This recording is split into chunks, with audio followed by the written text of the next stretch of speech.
Also really excited transitioning this year to me from running back position to the receiver position, which is a lot of people don't know. I probably spent more time coaching this position and the quarterback position than I had the running back position. So it's still a challenge. It's not like riding a bike, which is the reason why it's really good. I've had the chance to spend a lot of time with a lot of great coaches, but also be around great coaches and to continue to develop because the game is continually moving. So this is a challenge for me, no doubt. But it is where I'm probably most at home at and feel most comfortable at. Just looking forward to being around our guys and just coaching them and trying to detail what we do even more than we've had in the past. So we'll continue to try to grow that.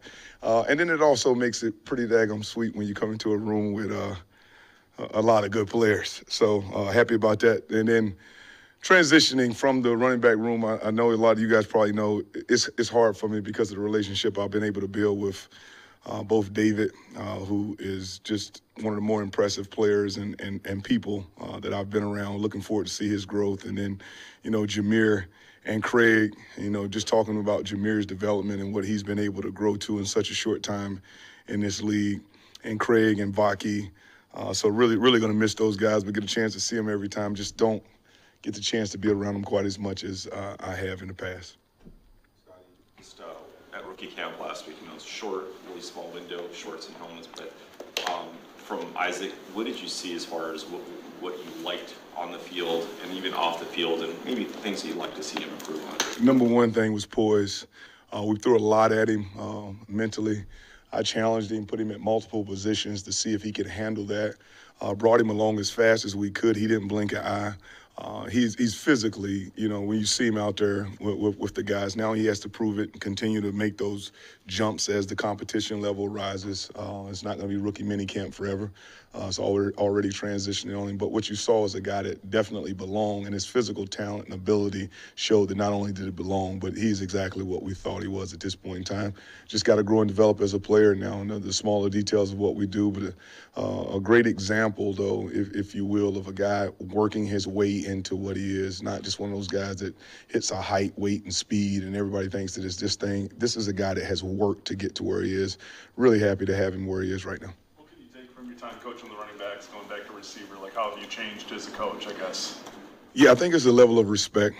Sometimes when you're out there on the island, you don't understand what goes on in the backfield and some of the dynamics, not only in protection, but the adjustments and protections is just give you a chance to get the ball out. And also the connection of not just getting the ball out, but the timing that is connected to thinking about if we get a 5 down front and Jameer is on a 255-pound backer, how you got to be detailed. And if we say 3-step, it's got to be 3-step game, 5-step game, 7-step game. So the connection to both of those, and then making them understand that the running backs are going to depend on them as much as anybody to hit the home run. When you saw Jameer and you saw David with those monster runs, if you also looked in the background, you saw J-Mo leading it, you saw Saint knocking somebody out, you saw something going on from those receiver positions. So the connection between those guys now, because I've been in both rooms, will even become even closer. From early meetings, what can you share about what the Lions are getting into sharp choice? Oh, man, I tell you what, you're getting an unbelievable ball coach, one that has a tremendous amount of knowledge, but is also very, very eager to learn, who connects with the players as well as anybody that I've seen. Great understanding of our scheme already. He did a good job before he came here. Of course, I knew him before. And had several conversations with him on football and just the recruiting process and the different people that he's had and been able to coach. So what they're getting is a guy that's very, very eager to make us a better program overall. When you moved, was that your idea? Was that Dan's idea? I mean, obviously Antoine left. How did that come about? Yeah, so it was something that had been talked about between the two of us very quickly. It wasn't something that we had waited on. So we talked about it, kind of pondered it both for us. There's a lot of things kind of going on at the time. So there was an eagerness for me to get back to the passing game. But there was also this eagerness in me that I was fighting, that I wanted to be with Jai and David the rest of my time, the time that I was here. So it was just one of those situations. I thought that it was time. I thought that room was developed. That room had kind of grown, and there was opportunities for other people. And then, I also wanted to get back to honing the skills of the passing game and how that works. even though I was already thrown into it. It's just a little bit different when you're in a wide out room, closer connection, whether it be quarterback, receiver. We're just in the passing game a lot more now. Yeah. Question about Isaac, another Yes. one. Just when Brad says he was his favorite receiver in the draft, Yeah. and Ray says he seems like he was born to be a Lion. I'm not sure if they're already fitting him for a gold jacket, but how much pressure does that put on you to get the most out of him and make sure he succeeds? I'm a football coach. Pressure is, we apply it. We don't feel it. All right. So one of the things about that is that every year, I was asked this question 2 years ago. You feel a tremendous amount of pressure about getting Jahmyr Gibbs, where you guys took Jahmyr, and I really don't. I just feel that every day I have to come in as detailed as I possibly can, and at the end of the day, if the product comes out the way that we know our total organization basically puts the product on the field, it's a tremendous amount of belief in myself, but also belief in the people that are in the building that's going to get this done. Yeah, so don't necessarily feel it.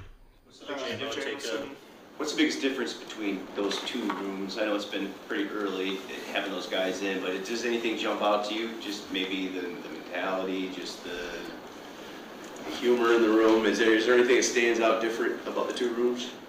Really not yet. But, because I've spent so much time with both of them already, I kind of knew, you know the personalities, you know what's going on. I think that there is more of an adjustment because there's so many young guys when they come into the room. Now I think that adjustment is crazy. David goes at the young guys really, really quickly. Saint, he leads and he teaches, so that dynamic is a little bit different. But overall, I don't know if I found it out yet. And then ask me in 5 or 6 weeks, I might have a better answer there. Scottie, with J-Mo, he was coming into last year, still kind of had to prove it at this level in 1,000-yard season. He did that. What's changes for him coming into a year where he might have that confidence and that production behind him? It's already changed. He was here when I got back here. So that's a big deal to me, right? When I came off of the couple-week break we had, J-Mo was already here, right? In the offseason, I didn't have to call him. Once I got the job, he knew exactly what it was. He just came up just to say hello to me because he knew, what we needed to get done. And then now,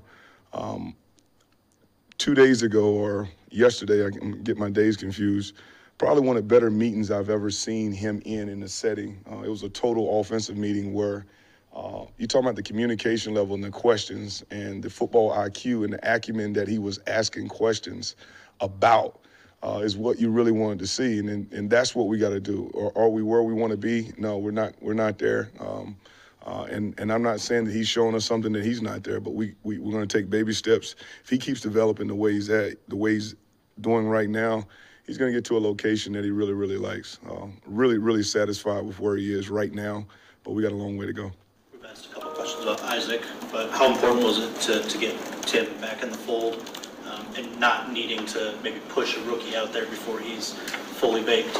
Man, it's very, very important that you have someone to learn from, and you have to have someone that can teach, that's not coming from the voice of a coach, someone that's done it, somebody understands the movements, especially of a bigger-bodied receiver, the details that go into our route game that may differ from when you see J-Mo running it versus from Tim running it versus St. Brown running it. You got to have all that in. And then it takes a tremendous amount of stress off of us on game day. I mean, we can throw different people at you right now and feel pretty good about it. Tim has a great background with us.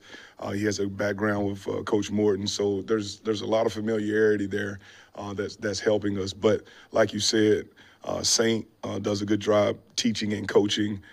Tim does a wonderful job of doing the same, and he has a good understanding of what we want to do offensively. So really, really happy to have him back. Looks like that location that will be really, really good. I mean, I had such a good year last year and such a big play threat for you. What's sort of the next step like on the field for him? Where do you see him growing in that? So we've seen his best, right? We've constantly seen him grow and seen his best, like games where he has been his best. And then we've seen, some situations to where it was good, but it wasn't his best, right? That's where we've grown to now. Now it's just the consistency of seeing his best. Is there a yardage connected to that? For me, no. Is there an attitude connected to that? For me, yes. And that's what we have to look forward to with him. Scottie, the schedule comes out tomorrow. When it does come out, just curious, do you look at the bye week or Thanksgiving? What do you like to look at when the schedule comes out? Wow. I don't think I've ever been asked that question, but I'll tell you, the first thing I always look at is the first opponent. I usually don't get I don't get past the first opponent. I'll turn my whole offseason into whoever that is. And then I'll maybe there's somebody else on our staff or team that looks beyond that. But for me, I'll be singularly focused on whoever runs out first. When you were doing your assisting in the scouting process ahead of the draft, what did you like about Dominic? Oh, I like him a lot. I'll say that. Both of those guys were guys that we were very high on. You guys know, when it comes to me, one of the things that I love is short area quickness, especially with guys in the slot area that have the ability to play on the outside as well. I thought he was very fluent in his routes. His change of direction was really good. He can drop on a dime. His catch radius is much larger than he is, which he becomes quarterback friendly very easy. But the other thing connected to Dominic is that what I didn't know is that he does have the ability to do multiple things. He's not just a slot. He can play inside, he can play outside because of his ability to start and stop so abruptly. And he has a great route tree. So there's a lot that we like about him. There's a lot that we still got to figure out. Right now we're still in shorts and T-shirts. This game changes tremendously when the pads come on, the physicality happens, and I think he'll take the step when that happens as